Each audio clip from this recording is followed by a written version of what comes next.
வணக்கம் அன்பு நண்பர்களே, நான் உங்கள் நண்பன் இளங்கோவன் பேசுகிறேன். இஸ்ரேலுக்கு அமெரிக்கா இறுதி எச்சரிக்கை விடுறாங்க. ஏன்னா வேர்ல்டு சென்ட்ரல் கிச்சனை சேர்ந்த அந்த எய்ட் ஒர்க்கர்ஸ்க்கு கொல்லப்படுறாங்களே. ஸோ இதில் பிடன் இது இப்படி தான் நீங்கள் நடக்கணும் அப்படின்னு சொல்கிறாரு.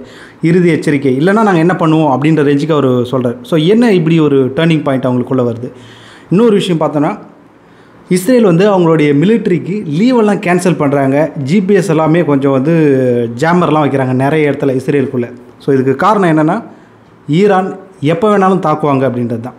ஸோ ஏன் இந்த ரெண்டு இன்சிடென்ட்டுமே நடக்குது? ஸோ இப்போ இங்கே இஸ்ரேல் என்ன மிஸ்டேக் பண்ணுறாங்க, ஏன் வேர்ல்டில் இருக்க நிறைய கண்ட்ரிஸ் இதுக்கு அப்போஸ் பண்ணுறாங்க அப்படின்னு பார்க்குறோம். ஸோ இஸ்ரேலுக்கு ஈரான் எப்படி இந்த இடத்துல ஒரு பெரிய அளவுக்கு நாங்கள் பதிலடி கொடுத்தே ஆகுன்ற மாதிரி சொல்கிறாங்க. ஏன்னா இந்த இடம் தான் உங்களுக்கு காட்டும் ஈரான் ஒரு பேப்பர் டைகரா இல்லை ரியல் டைகரான்றதை இந்த இடம் தான் நம்ம ஜட்ஜ் பண்ண முடியும், அவங்க எப்படி ஆக்ட் பண்ணுறாங்கன்றதை வச்சு தான். ஸோ என்ன நடக்குது அப்படின்றத பற்றி பார்க்கலாம். ஸோ வீடியோக்குள்ளே போகிறதுக்கு முன்னாடி மறக்காம நம்ம சேனலை சப்ஸ்கிரைப் பண்ணுங்கள், நோட்டிஃபிகேஷனுக்காக பெல் பட்டனையும் கிளிக் பண்ணுங்கள். ஸோ ஃபஸ்ட் என்னென்னா, காசாவில் அங்கே நிறைய பேர் ரஃபா சிட்டி அங்கே இடத்துல தான் தஞ்சம் அடைஞ்சிருக்காங்க. கடைசியாக அந்த இடம் தான், மீதி எல்லா இடத்தையும் இஸ்ரேலோட மிலிட்ரிஸ் அட்டாக் பண்ணிக்கிட்டே இருக்காங்கன்னு பார்க்குறோம். ஸோ கிட்டத்தட்ட 33,000 பேர் காசாவிலேருந்து இறந்துருப்பாங்க. இதில் மேக்ஸிமம் குழந்தைகள், பெண்கள் அப்படின்றது தான். இதனாலேயே வேர்ல்டில் இருக்க நிறைய கண்ட்ரிஸ் கண்டனம் தெரிவிச்சிருப்பாங்க. ஏன்னா ஹமாஸை மட்டும் நீங்கள் டிஸ்மேண்டில் பண்ணோம், பட் ஆனால் இதில் பொதுமக்கள் நிறைய பேர் கொல்லப்படுறாங்க அப்படின்னு சொல்லிட்டு. ஸோ இப்போ ஏற்கனவே அமெரிக்கா என்ன சொல்லியிருப்பாங்கன்னா, கடைசியாக அந்த ரஃபா சிட்டியில் மட்டும் நீங்கள் அட்டாக் பண்ணிங்கன்னா இன்னும் பொதுமக்களோட பலி அதிகமாகும். ஸோ அது ரெட் லைன் அப்படின்ற மாதிரி அவங்க சொல்லியிருப்பாங்க. இதுக்காக தான் யுனைடெட் நேஷன்லேயே சப்போர்ட் பண்ணாமல் விட்ருப்பாங்க இஸ்ரேலுன்னு சொல்கிறோம். ஸோ இதுதான் அவங்களுடைய டேர்னிங் பாயிண்ட் மாதிரி பார்க்குறோம் நம்ம. ஆனால் அங்கே பார்த்தோம்னா, அங்கே நிறைய பேர் பஞ்சத்தால், பட்னியால் இறந்துருக்காங்க. இதுக்காக தான் நம்ம பார்த்தோன்னா அமெரிக்காவே நிறைய அந்த பேராஷூட்லலாம் எய்டு கொடுப்பாங்கன்றதெல்லாம் நம்ம பார்த்துருக்கோம். ஸோ ஆனால் ஃபுல்லாக அவங்க அக்சஸே இல்லாத அளவுக்கு பிளாக் பண்ணியிருக்காங்கன்றதை நம்ம பார்க்குறோம். ஸோ இப்போ இந்த இடத்துல இந்த வேர்ல்டு சென்ட்ரல் கிச்சன், அந்த ஆண்ட்ரி ஜோஸ்னு ஒருத்தர் செஃப், ஸோ அவருடைய குரூப் தான் இந்த இடத்துல ஃபுட் டெலிவரி பண்ணுறாங்க. ஸோ இப்போ அவங்களுடைய குரூப்பை சேர்ந்தவங்க ஒரு 7 பேர் கொல்லப்படுறாங்கன்றது தான். ஸோ இதுதான் உலக நாடுகள், நிறைய நாடுகள் இதுக்கு கண்டனம் தெரிவிக்கிறாங்க. ஏன்னா ஏற்கனவே இஸ்ரேல் மேலே ஒரு குற்றச்சாட்டு என்ன அப்படின்னா, யுனைடெட் நேஷனோடைய அந்த சப்போர்ட் பண்ணுறவங்களுக்காக இருப்பாங்க இல்லையா, வாலண்டியர்ஸ், அவங்களே கிட்டத்தட்ட இந்த மாதிரி சப்போர்ட் பண்ணுறவங்க வாலண்டியர்ஸே 160 பேர்கிட்ட கொல்லப்பட்டிருப்பாங்க. இந்த செய்தி சேகரிக்க போனவங்களாம் கொல்லப்பட்டிருப்பாங்க அப்படின்றது தான். ஸோ இந்த குற்றச்சாட்டு நிறைய இருக்குது அப்படின்னு சொல்லிட்டு. ஏன்னா இஸ்ரேல் அவங்க எப்படி இந்த டார்கெட் பண்ணுறாங்க ஹமாஸ் அப்படின்னு பார்த்தாலே ஆர்டிஃபிஷியல் இன்டெலிஜென்ஸை யூஸ் பண்ணுறாங்கன்னு கூட நம்ம ஒரு ரிப்போர்ட்டை பார்க்குறோம். ஸோ இப்போ யார் யார் எங்கே இருக்காங்களோ ஹமாஸை சேர்ந்தவங்க அவங்கெல்லாம் அவங்களுடைய டேட்டா பேஸை வச்சுட்டு அந்த இடத்த அந்த ரோபோ இல்லை அந்த மிஷினோட உதவியோடு தான் இவங்க டார்கெட் பண்ணுறாங்க. அப்படி பண்ணும்போது பொதுமக்கள் உயிரிழப்பாங்க. ஸோ அவங்களே அதில் எப்படி ப்ரோக்ராம் பண்ணியிருக்காங்கன்னா, ஸோ இப்போ இவங்க ஹமாஸில் ஒரு டாப் லீடர்னு வச்சிங்களேன், அவங்கள கொல்றதுக்கு பொதுமக்கள் ஒரு 100-150 பேர் கூட கொல்லுக்கலாம். ஸோ அந்த மாதிரி ஒவ்வொரு கேஸும் இப்போ ஹமாஸோடைய ஒரு லோ கேடர் அப்படின்னா அவங்களுக்கு பொதுமக்கள் ஒரு 5-6 பேர் இந்த மாதிரி செட் பண்ணியிருக்காங்க ஆர்டிஃபிஷியல் இன்டெலிஜென்ஸில் அப்படின்றது கூட நம்ம ரிப்போர்ட்டில் பார்க்குறோம். ஸோ இப்போ இதனால் இவங்க டேட்டா பேஸ் பண்ணி அட்டாக் பண்ணுறதுனால பொதுமக்கள், சிவிலியன்ஸோட டெத் நிறையா இருக்குன்றது தான் பார்க்குறோம். ஸோ இதுதான் வேர்ல்டு லெவலில் நிறைய கண்டனத்தை உண்டாக்குது. ஏன்னா இப்போ இந்தியா உட்பட சொன்னது என்னென்னா, ஹமாஸோட அட்டாக் டெரரிஸ்ட் அட்டாக்ன்ற, ஹமாஸ் இஸ்ரேல் அட்டாக் பண்ணது டெரரிஸ்ட் அட்டாக்னு சொல்கிறோம். ஆனால் அதேமாதிரி இவங்க திரும்பி போயிட்டு அந்த ரொம்பவே அட்டாக் பண்ணிடுறாங்க அப்படின்றதுக்கு நிறைய கண்டனங்களும் பண்ணுறாங்கன்றது தான் பார்க்குறோம் வேர்ல்டு நாடுகள்லாம். ஸோ இப்போ இந்த வேர்ல்டு கிச்சன் சேர்ந்த எய்டு பண்ண போனவங்கள்லாம் கொல்லப்படுறாங்க. ஏன்னா இவரோட இந்த ஹெட்டு சொன்னது என்னென்னா, அதாவது ஒவ்வொரு காரை தேடி தேடி இவங்க அட்டாக் பண்ணுறாங்க கரெக்டாக. இதில் என்னென்னா, இவங்க இஸ்ரேலோட அந்த ஐடிஎஃப்னு சொல்லுவாங்க இல்லையா, அந்த மொசாட் ஐடிஎஃப், அவங்கக்கிட்டலாம் சொல்லிட்டு தான் இவங்க இந்த பிளான் இந்த வழியாக போகிறாங்க எல்லாமே அவங்களுக்கு தெரியும். தெரிஞ்சிருந்து இவங்களை கொல்றாங்க அப்படின்றது தான் இது ஒரு பெரிய பிரச்சனை. ஸோ இதுக்கு எப்படி இஸ்ரேல் ரெஸ்பாண்ட் பண்ணுறாங்கன்றதை நம்ம பார்க்கணும் இல்லையா. ஸோ அவங்க என்ன சொல்கிறாங்கன்னா, இது மிஸ்டேக் தான், அன்இன்டென்ஷனல் அப்படின்றத அவங்க சொல்கிறாங்க, மிஸ்டேக்காக தான் பண்ணிட்டோம் அப்படின்னு சொல்லிட்டு. ஆனால் கூடவே ஒரு வார்த்தை சொல்கிறாங்க என்னென்னா, இந்த போர் அட்டாக்னு வரும்போது இந்த மாதிரி நடக்கிறதும் உண்டு அப்படின்ற மாதிரி சொல்கிறாங்க. ஆனால் இது எல்லோரும் ஈஸியாக அதை ஏற்றுக்கலன்றதை நம்ம பார்க்குறோம். ஸோ அமெரிக்கா சொல்கிறது என்னென்னா, ஏற்கனவே சொன்ன மாதிரி தான், நீங்கள் இந்த பொதுமக்கள் கொல்றதை குறைக்கணும், அதுக்கு நீங்கள் ஸ்டெப்ஸ் எடுங்க. அப்படி ஸ்டெப்ஸ் எடுக்கலை அப்படின்னா நாங்கள் உங்களுக்கு சப்போர்ட் பண்ணுறோம் இல்லையா, அதில் சேஞ்சஸ் இருக்கும். உங்கள் அப்ரோச்சில் நீங்கள் சேஞ்ச் பண்ணுங்கள், அப்படி இல்லைன்னா எங்கள் அப்ரோச்சில் சேஞ்ச் இருக்கும் அப்படின்றது தான் அமெரிக்காவோட வார்னிங். அமெரிக்கா ஏன்னா அவங்களுக்கு 2 பிரச்சனை, ஒன்று இன்டர்நேஷ்னல் லெவல்லையும் ப்ரெஷர் இருக்குது அமெரிக்காவுக்கு, டொமஸ்டிக்லேயும் அவங்களுக்கு ப்ரெஷர் இருக்கும். ஏன்னா இங்கே பலி எண்ணிக்கை அதிகமாகுது, இஸ்ரேல் கண்டினியூ பண்ணுறாங்க அப்படின்றது. இன்னொரு பக்கம் அவங்க இஸ்ரேலுக்கு சப்போர்ட் பண்ணியும் ஆகணும். இதுக்கெல்லாம் தாண்டி அவங்களுக்கு நவம்பரில் எலெக்ஷன் வேறு வருது. ஸோ இதெல்லாம் ஜட்ஜ் பண்ணி வெயிட் பண்ணும்போது இது இஸ்ரேலுக்கு என்ன பலன் கிடைக்கும், ஸோ இவங்களுக்கு சப்போர்ட் பண்ணுறதுனால இவங்களுக்கு என்ன பலன் கிடைக்கும், இதை பேஸ் பண்ணி தான் அவங்களோட சப்போர்ட் இருக்கும். ஸோ அப்போ என்ன மாதிரியான சேஞ்சஸ் எதிர்பார்க்கலாம் அப்படின்னு பார்த்தோன்னா, மேக்ஸிமம் யுனைடெட் நேஷனில் தீர்மானம் இஸ்ரேலுக்கு அகைன்ஸ்டாக கொண்டு வந்து, ஸோ இப்போ இவங்களுக்குள்ளே இதை போரை ஸ்டாப் பண்ணணுன்ற ரேஞ்சுக்கு அங்கே கொண்டு வரது பார்ப்பாங்க தீர்மானம் அப்படின்றது. ஏன்னா வெப்பன் டெலிவரியை ஸ்டாப் பண்ணுவாங்களான்னா நிறைய நாடுகள் இப்போ இருந்தே சொல்லிட்டு வராங்க இஸ்ரேலுக்கு வெப்பன் கொடுக்குறத கம்மி பண்ணணும் அப்படின்ற குரல் கூட எழ ஆரம்பிக்குதுன்றதை நம்ம பார்க்குறோம். ஆனால் அது வந்து அதை செய்ய மாட்டாங்கன்னு தான் பார்க்குறோம். ஏன்னா அப்படி பண்ணாங்கன்னா அவங்க பக்கத்தில் லெபனான்லேருந்து ஹெஸ்புல்லா அட்டாக் வந்து பெரிய அளவுக்கு இஸ்ரேலில் அட்டாக் பண்ண ஆரம்பிச்சிருவாங்க. ஸோ இப்போ இது வந்து எல்லாருக்கும் தெரிஞ்ச விஷயம் தான். அமெரிக்காவோட சப்போர்ட் இல்லாமல் அங்கே வித்ஸ்டாண்ட் பண்ணுற இஸ்ரேலால் வித்ஸ்டாண்ட் பண்ணுறது ரொம்பவே கஷ்டம் அப்படின்றது. ஸோ இப்போ அந்த அளவுக்கு போக மாட்டாங்க. ஸோ அந்த மற்றபடி வந்து இந்த பாலிசியில் இல்லை இது யுனைடெட் நேஷனில் இந்த மாதிரி இடத்துல வந்து அவங்க வந்து சப்போர்ட் பண்ண மாட்டாங்க ஃபுல் ஃப்ளெஜ்டாக இஸ்ரேலுக்கு அப்படின்றத நம்ம பார்க்குறோம். ஸோ இப்போ நம்ம இன்னொரு விஷயம் பார்த்தோம், என்னென்னா ஈரான் வந்து தாக்குறதுக்கு தயாராகிறாங்கன்னு நம்ம சொன்னோம். அது ஏன் அப்படின்னு சொன்னோம்னா, இப்போ என்ன பண்ணோன்னா இந்த மண்டே அன்றைக்கி ஒரு விஷயம் நடந்துச்சு. அதாவது பக்கத்தில் அந்த சிரியா நாட்டில் ஒரு எம்பசி, ஈரானோட எம்பசியை இஸ்ரேல் அட்டாக் பண்ணாங்க அப்படின்னு தான் சொல்கிறாங்க. ஸோ இப்போ இஸ்ரேல் வந்து இதுக்கு அக்செப்ட் பண்ணல, ஆனால் மறுப்பும் தெரிவிக்கலன்னு பார்க்குறோம்.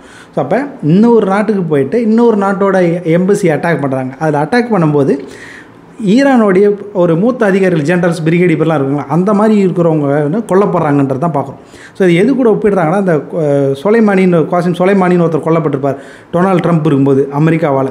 ஸோ அந்த ரேஞ்சுக்கு இவங்க வந்து கொல்றாங்க அப்படின்றது. அப்போவே ஈரான் வந்து பெரிய அளவுக்கு நாங்கள் ரிவெஞ்ச் எடுப்போம்னு சொல்லிட்டுலாம் வந்து அமெரிக்காவோட பேஸ் ஈராக்கில் இருக்கிறத அட்டாக் பண்ணாங்கன்னு பார்க்குறோம்.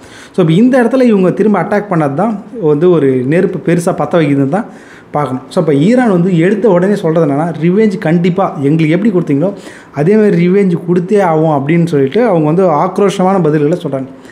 இஸ்ரேல் வந்து என்ன சொல்கிறாங்கன்னா, எங்களை வந்து யார் வந்து அழிக்கணும்னு நினைக்கிறாங்களோ இல்லை அழிக்கிறதுக்கு எல்லா வேலையெல்லாம் செஞ்சுட்டு இருக்காங்களோ அவங்கள நாங்கள் அழிப்போம் அப்படின்றது தான் எங்களோட சிம்பிள் பிரின்சிபல் அப்படின்றது இஸ்ரேல் சொல்கிறாங்க.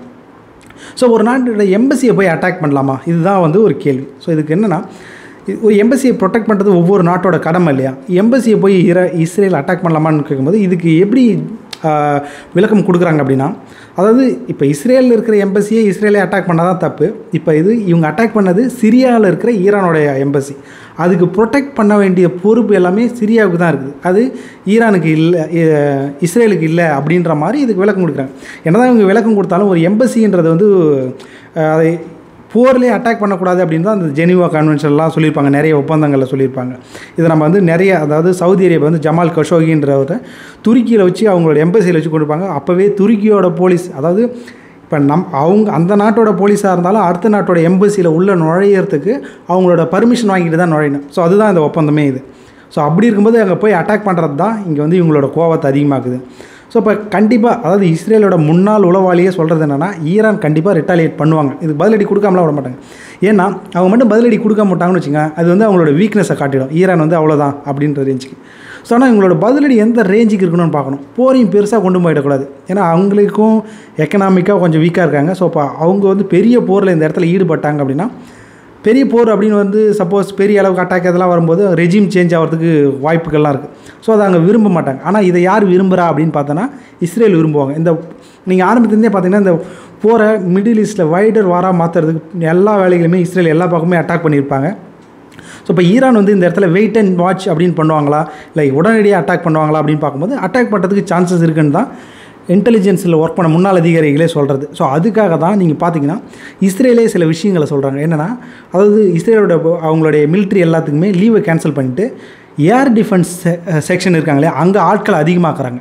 ஏன்னா மிசைல் அட்டாக் வந்துச்சுன்னா ஏர் டிஃபென்ஸ் பண்ணுறதுக்கு அவங்களுக்கு ஆள் நிறைய தேவை. ஸோ அதுக்கு ஆள் தேவைன்னா லீவெல்லாம் கேன்சல் பண்ணுறாங்க. அதுக்கு அடுத்தது என்னென்னா, அதுக்கடுத்து நிறைய, அதாவது என்னென்னா, பொதுமக்கள் வந்து நிறைய பொருட்கள்லாம் வாங்கி குவிக்காதீங்க இப்போதைக்கு அப்படின்னு சொல்லிட்டு அவங்க சொல்கிறாங்க. அப்படி ஏதாவது வேணும்னு நாங்களே சொல்லுவோம். ஏன்னா இப்போ இவங்க அட்டாக் பண்ண வராங்க அப்படின்னும் போது நிறைய பேர் வந்து தேவையான பொருட்களை வாங்கி வைக்கிறதுக்கு கூட்டம் அலம்போது இல்லையா? ஸோ அதெல்லாம் தடுங்க அப்படின்னு சொல்லிட்டு. அதுக்கடுத்து இந்த மிசைல் அட்டாக் பண்ணும்போது ஜிபிஎஸை வந்து இவங்க ஜாம் பண்ணுறாங்க. இந்த ஜிபிஎஸை ஏன் ஜாம் பண்ணுறாங்க? அதுவும் ஜிபிஎஸ் இப்போ நீங்கள் இஸ்ரேலில் இப்போ போனீங்கன்னா நீங்கள் ஜிபிஎஸ் ஆன் பண்ணிங்கன்னா வேறு ஒரு லொக்கேஷன் காட்டும். நீங்கள் வந்து எகிப்தில் இருக்கிற மாதிரியோ இல்லை வேறு ஒரு நாட்டில் இருக்கிற மாதிரியோ காட்டும். ஸோ அந்த மாதிரி அவங்க ஜாம் பண்ணுறாங்கன்றது தான் இதுக்கு காரணம். என்ன அப்படின்னா, இப்போ மேக்ஸிமம் யூஸ் பண்ணுற மிசைல்ஸ் எல்லாமே கைடட் மிசைல்ஸ். அது வந்து அந்த லொக்கேஷன்லாம் வச்சு ஜிபிஎஸ் வச்சு தான் அட்டாக் பண்ணும். ஸோ இப்போ தப்பான ஒரு லொக்கேஷனை காட்டிட்டா வேறு எங்கேயோ போய் அட்டாக் ஆகும். இப்போ ஈரானே வந்து இஸ்ரேல் அட்டாக் பண்ணுற மாதிரி நினச்சி அனுப்புனாங்கன்னா அது எங்கே போகும் அப்படின்னு பார்த்தீங்கன்னா எகிப்துக்கு போய்டும். அந்த மாதிரி மாற்றி அவங்கள வந்து கன்ஃபியூஸ் பண்ணுறதுக்காக இந்த மாதிரி வேலையுமே அவங்க பண்ணுறாங்கன்றதை பார்க்குறோம். ஸோ அதனால தான் ஜிபிஎஸ் கொண்டு அவங்க வந்து ஜாமர் யூஸ் பண்ணுறாங்க. ஆட்களை நிறைய அளவு குவிச்சிட்டு வராங்க. ஸோ சொல்லப்போனால் அவங்க ஒரு பெரிய வார்க்கு டிஃபென்ஸ் மோடு இல்லை ஆஃபென்ஸ் மோடு ரெண்டுத்துக்குமே நாங்கள் தயாராக இருக்கோன்றது அவங்க சொன்ன ஸ்டேட்மெண்ட். ஸோ இஸ்ரேலுக்கு அங்கே இருக்கிற எம்பசியே வந்து பார்த்தோம்னா கொஞ்சம் ஹை அலர்ட்டில் இருக்கிறாங்க அப்படின்ற மற்ற நாடுகளோட எம்பசிஸ்லாம் பார்க்குறோம். ஸோ இப்போ அந்த அளவுக்கு தான் இது போயிட்டுருக்கு. ஸோ இப்போ இந்த இடத்துல வந்து ஈரானை பொறுத்தளவுக்கு 2 விஷயம் இருக்குது. இப்போவே அட்டாக் பண்ணிட்டாங்கன்னா அவங்க போர் பெரிய அதாவது இன்றைக்கி வந்து ஒரு 50 மிசைலை விட்டு ஒரு 100 இஸ்ரேலியரை தாக்கணுமா அப்படின்னு யோசிப்பாங்களா? இல்லை அவங்க ஆல்மோஸ்ட் வந்து பார்த்திங்கன்னா நீங்கள் நியூஸை வாட்ச் பண்ணியிருந்தீங்கன்னா அவங்க வந்து இந்த நியூக்ளியர் வெப்பன் ரெடி பண்ணுறதுக்கு ஆல்மோஸ்ட் கிட்ட நெருங்கிட்டாங்க அப்படின்றது தான். ஸோ இப்போ இன்னும் கொஞ்ச நாள் வெயிட் பண்ணி அந்த வெப்பனை ரெடி பண்ணிட்டு அதுக்கப்புறம் போருக்கு போகலாம். இந்த மாதிரி மைண்ட் செட்டு அவங்களுக்கு வரலாம். ஏன்னா அது மட்டும் அவங்க கைக்கு வந்துச்சு நியூக்ளியர் வெப்பன் அப்படின்னா இது வந்து இஸ்ரேலை மட்டும் இல்லை அமெரிக்காவையுமே அவங்க வந்து துணிஞ்சு எதிர்ப்பாங்க அப்படின்றது தான். ஸோ அந்த ஒரு காரணத்துக்காக அவங்க வேணால் வெயிட் அண்ட் வாட்ச் அப்ரோச் போகலாம். ஆனால் வந்து அவங்க பேரை வந்து ரொம்ப டேமேஜ் பண்ணிவிட்டு ஈரானோட பேரை அவங்கள வந்து நம்ம ஏற்கனவே சொன்னலையா பேப்பர் டைகர் வீக்னஸ் அப்படின்ற மாதிரி காட்டிடும். ஸோ இப்போ அட்டாக்னு வரும்போது அவங்க என்ன பண்ணாங்கன்னா மற்ற நாடுகளில் இருக்க இஸ்ரேல் எம்பசியோ ஸோ இந்த மாதிரியான அட்டாக் பண்ணுறதுக்குலாம் சான்சஸ் இருக்குது அப்படின்றது தான். ஸோ இதுக்கான எச்சரிக்கையை அமெரிக்காவுமே கொடுக்குறாங்க. ஸோ இப்போ இந்த இடத்துல ஈரான் வந்து தனியாக இஸ்ரேல் எதிர்த்து போராடுறாங்களா இல்லை மற்ற நாடுகள்னும்போது நார்த் கொரியா அப்புறம் வந்து ரஷ்யா கூட கூட்டணி வச்சு இதை எப்படி சமாளிக்க போகிறதுக்கு அடுத்த பிளான் போடுறாங்களா அப்படின்றத நம்ம பார்க்கணும். சரிங்க, இன்றைக்கி சொன்ன தகவல் உங்களுக்குமே வந்து புரிஞ்சுக்கணும். நம்புறேன் உங்களுக்கும் இதை பற்றி எக்ஸ்ட்ரா தகவல் இருக்கும். கமெண்ட்ஸ் ஆட் பண்ணுங்கள். வேறு ஒரு வீடியோவோட உங்களை வந்து சந்திக்கிறேன். நன்றி, வணக்கம்.